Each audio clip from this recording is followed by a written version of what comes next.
Bonjour à tous, amoureux des histoires inspirantes et des parcours mémorables.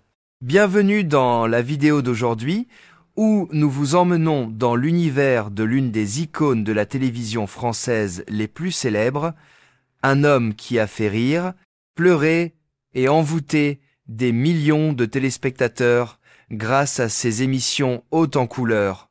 Nagui. D'un garçon né à Alexandrie, en Égypte, à une étoile montante du divertissement français, la vie de Nagui est un livre rempli de tragédies, de grands succès et de secrets jamais révélés. Aujourd'hui, nous explorerons la profonde douleur, les efforts inlassables et les recoins cachés de son mariage, ainsi que ce que sa famille et Nagui lui-même ont partagé sur les difficultés qu'il a traversées. N'oubliez pas de vous abonner à la chaîne pour ne rien manquer des prochaines histoires fascinantes. Commençons ce voyage. Nagui Pham, né le 14 novembre 1961 à Alexandrie, en Égypte, est l'un des visages les plus connus de la télévision française, mais derrière son sourire éclatant et son style de présentation énergique, se cache un parcours de vie mouvementé. Nagui a grandi dans une famille multiculturelle, son père étant érudit, littéraire égyptien, et sa mère, professeure franco-italienne de littérature classique. À l'âge de 4 ans, la famille a déménagé en France, s'installant à Cannes après un court séjour au Canada. Ce changement d'environnement a laissé à Nagui un sentiment de perte, comme s'il n'appartenait à aucun endroit. Il a un jour confié que son enfance avait été un voyage en quête d'identité entre les valeurs traditionnelles de ses parents et le monde occidental auquel il avait dû s'intégrer. L'un des plus grands maux de la vie de Nagui a été le sentiment d'isolement durant ses premières années. Enfant égyptien, dans un environnement majoritairement français, Nagui a souvent été confronté à des regards curieux ou à remarques involontaires sur ses origines. Il raconte qu'il y avait des jours où il avait l'impression de ne pas être assez bon pour être accepté, un sentiment qui l'a accompagné pendant des années. Si ses parents, Lotfi et Colette, l'ont toujours encouragé à étudier et à poursuivre ses passions, ils avaient aussi des attentes élevées, ce qui a poussé Nagui à se sentir obligé de faire ses preuves. Il a confié qu'à chaque échec, que ce soit dans ses études ou lors de ses premières auditions, il avait le sentiment de laisser tomber ses parents, une douleur qu'il a portée jusqu'à l'âge adulte. Une autre souffrance dans la vie de Nagui a été la perte émotionnelle de ses parents, qui traversaient une période difficile de leur mariage. Bien qu'il n'ait jamais divorcé, les disputes incessantes sur les finances et les responsabilités familiales ont laissé Nagui en proie à un profond sentiment d'insécurité. Il a évoqué de longues nuits passées à écouter ses parents se disputer, se sentant impuissant face à son impuissance. Ces souvenirs lui ont laissé une peur de l'abandon, une blessure qu'il a dû surmonter dans ses relations ultérieures, notamment avec sa femme Mélanie Page. Nagui a confié que ces expériences lui ont appris à valoriser sa famille, mais l'ont aussi rendu plus sensible aux conflits dans les relations personnelles. En entrant dans l'industrie du spectacle, Nagui a dû faire face à de nouveaux défis, du rejet aux auditions à la pression de prouver qu'il n'était pas seulement un présentateur, mais aussi un véritable artiste. L'un des plus grands chagrins de sa carrière fut l'annulation de l'émission Que le meilleur gagne en 1995, après une longue période de succès. Nagui s'était tellement investi dans l'émission, et cette annulation lui donnait l'impression qu'une partie de lui avait été enlevée. Il confiait qu'il y avait des soirs où il était seul, se demandant s'il avait vraiment le talent nécessaire pour continuer dans ce milieu exigeant. Ces moments de solitude bien que peu médiatisées, sont devenues partie intégrante de son cheminement vers l'âge adulte. Nagui a également vécu des traumatismes personnels en voyant ses proches lutter contre la maladie. Bien qu'il partage rarement des détails sur sa famille, il confie que la perte d'êtres chers l'a amené à réfléchir à la fragilité de la vie. Ses souffrances, de l'isolement de son enfance aux revers professionnels et aux pertes personnelles, ont façonné un Nagui à la fois résilient et vulnérable, un homme qui tente de cacher ses blessures par le sourire et l'humour à l'écran. La carrière de Nagui a été un voyage émotionnel, avec des hauts brillants et des bas larmoyants. Il a débuté sa carrière télévisuelle en 1987 sur M6, Jeune homme ambitieux. Avec son style de présentation naturel, humoristique et accessible, Nagui est rapidement devenu une personnalité appréciée. Dans les années 1990, il est devenu une star, avec des émissions comme « Que le meilleur gagne » et « N'oubliez pas votre brosse à dents ». Ces émissions lui ont non seulement apporté la célébrité, mais ont également contribué à forger son image de présentateur polyvalent, capable de toucher un public de tous âges. Il a confié un jour qu'à chaque fois qu'il se trouvait devant la caméra, il avait l'impression de vivre pleinement sa passion, comme si la scène était son lieu de résidence. L'un des plus grands succès de Nagui fut l'émission musicale Taratata, lancée en 1993 et toujours diffusée aujourd'hui. Taratata n'est pas seulement une scène pour les artistes émergents et les grands noms, mais aussi un témoignage de l'amour de Nagui pour la musique.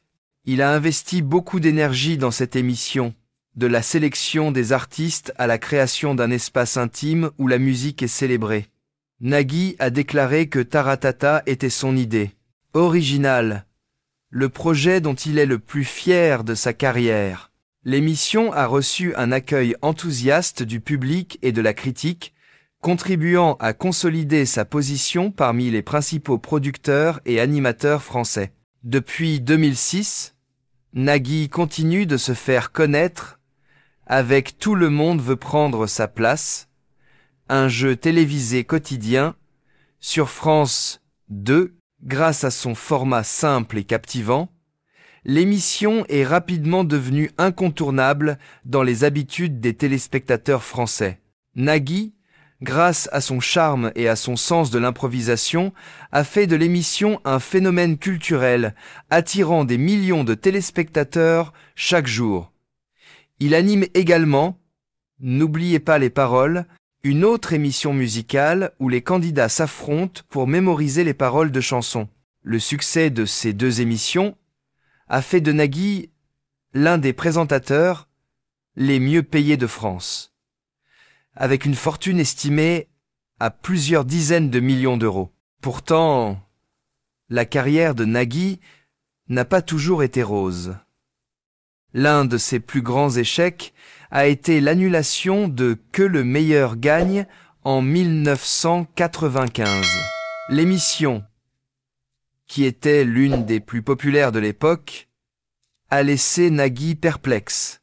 Il a un jour confié qu'il y avait des jours où, assis dans son bureau, il regardait de vieux scripts et se demandait s'il n'était pas sur la bonne voie. Cet échec, bien que douloureux, a appris à Nagui à se relever et à persévérer. Il a commencé à s'investir davantage dans Taratata, en faisant une émission emblématique, afin de prouver qu'il ne se laissait pas définir par les échecs. Nagui a également dû faire face à des difficultés lorsque certains de ses spectacles n'ont pas reçu l'accueil escompté. Par exemple, le Grand Blind Test, lancé en 2015, n'a pas rencontré le succès de ses autres spectacles. Nagui a un jour admis avoir pleuré en lisant les critiques des téléspectateurs et des médias, estimant n'avoir pas réussi à divertir son public. Ces moments, bien que rarement médiatisés, témoignent de l'engagement de Nagui pour son travail. Il ne le fait pas uniquement pour la gloire, mais aussi parce qu'il souhaite créer des spectacles porteurs de sens qui rassemblent les gens par la musique et le divertissement. Les efforts qui ont fait pleurer Nagui n'étaient pas seulement des échecs, mais aussi les pressions invisibles de l'industrie télévisuelle. Il a un jour confié qu'il y avait des jours où il travaillait 18 heures, de la préparation du scénario aux rencontres avec les artistes, en passant par le tournage incessant. Les longues nuits, en studio, où toute l'équipe était fatiguée mais devait garder le sourire devant la caméra, l'épuisaient. Il a un jour confié qu'il y avait eu des moments où il avait envie d'abandonner, mais que son amour du public et sa passion pour la musique l'avaient aidé à surmonter ces épreuves. Ce sont ces larmes, même invisibles, qui ont forgé un Nagui résilient. Un homme qui s'efforce constamment d'apporter de bonnes valeurs au monde. Nagui a épousé l'actrice franco-britannique Mélanie Page en 2010, après de nombreuses années de relation.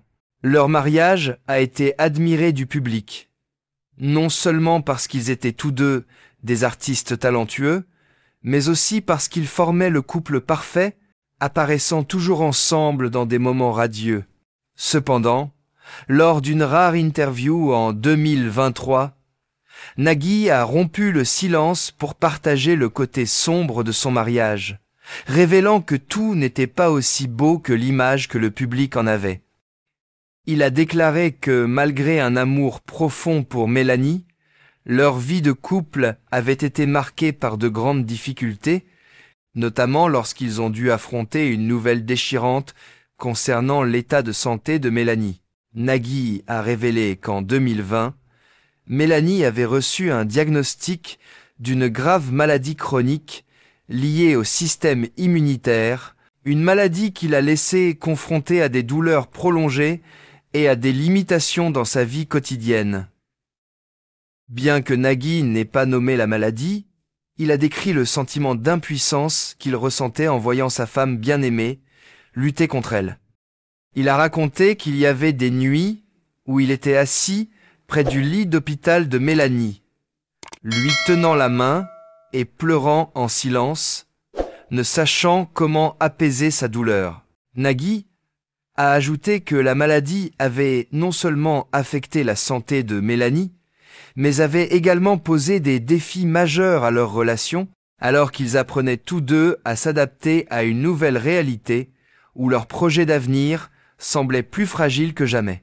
La maladie de Mélanie a amené Nagui à réfléchir profondément à la signification de l'amour et du mariage.